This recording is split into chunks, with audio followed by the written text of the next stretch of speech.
Outsourcing कर्मचारी समस्यार समाधान नहेले आगामी दिन में महाआंदोलन संभावना रही।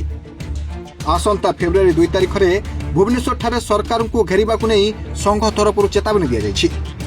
गत वर्ष मार्च मास 26 तारिख में भुवनेश्वर गांधी मार्ग लोयर पीएमजी छकरे ओडिशा सरकारी आउटसोर्सिंग कर्मचारी महासंघ एक विशाल आंदोलन करथिले।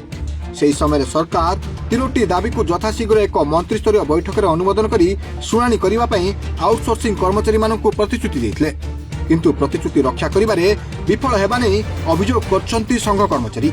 ऑल ओडिशा रे प्रत्येक डिपार्टमेंट रे हमर अछंती पाखापाखि 70,000 आउटसोर्सिंग स्टाफ अछंती। केवल एसीबी रे हमर पाखापाखि 2,000 आउटसोर्सिंग स्टाफ अछंती। हमर कटक जिल्ला रे अभिमुख्य आगु कोन रही? कटक जिल्ला रे अभिमुख्य रहउची आसंता मासरे आमे राजरास्ता को ओल्हेबु। लोयर पीएम रे ही संघ तरफ ओडिशा जो आउटसोर्सिंग संघ अछि ता तरफ हमर अध्यक्ष राज्य सभा अध्यक्ष मध्य प्रभात महांती उपस्थित अछंती। राज्य संघर सभापति संजय पटनायक अछंती। से बाबद से जो दिन धार्य करिवे कटक जिल्ला संपूर्ण कार्य बंद करी स्वास्थ्य विभाग कतरु आरंभ करी प्रत्येक विभाग जिलापाल ऑफिस कतरु ब्लॉक ऑफिस तहसील प्रत्येक विभाग कार्य बंद करी आमे ही जेपर्यंत हमर दाबी पूर्ण न होईछि से पर्यंत ही राज्य रास्ता आमे रहइबु।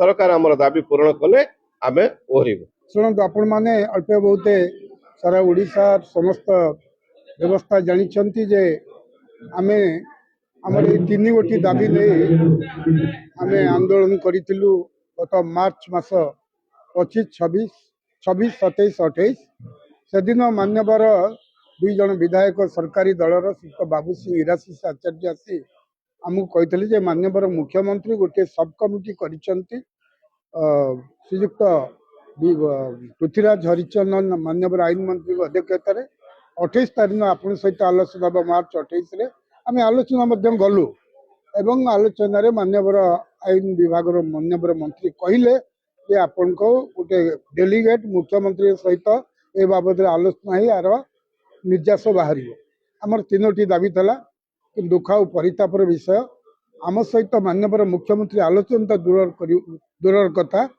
अधिकंतु दिनकू दिन व्यापक छटे चली बेले मान्यवर मुख्यमंत्री दिनकू दिन विवृत्ति आमको हतोत्साहित करिछि, निरुत्साहित करिछि एवं बाध्य होइकरी आमर सामर्थ्य आमर शक्ति आम परिवार प्रतिपादन पाई आसंता फेब्रुआरी 2 तारिख दिन आमे अनिर्दिष्ट काल पाई 70,000 कर्मचारी दरकार पड़े परिवार सदस्य सरकार उदासीनता एवं आम प्रति हेय ज्ञान एवं आम प्रति जो अवास्तव उद्भट कटु मंतव्य प्रदान कर विरुद्ध प्रतिवाद कर।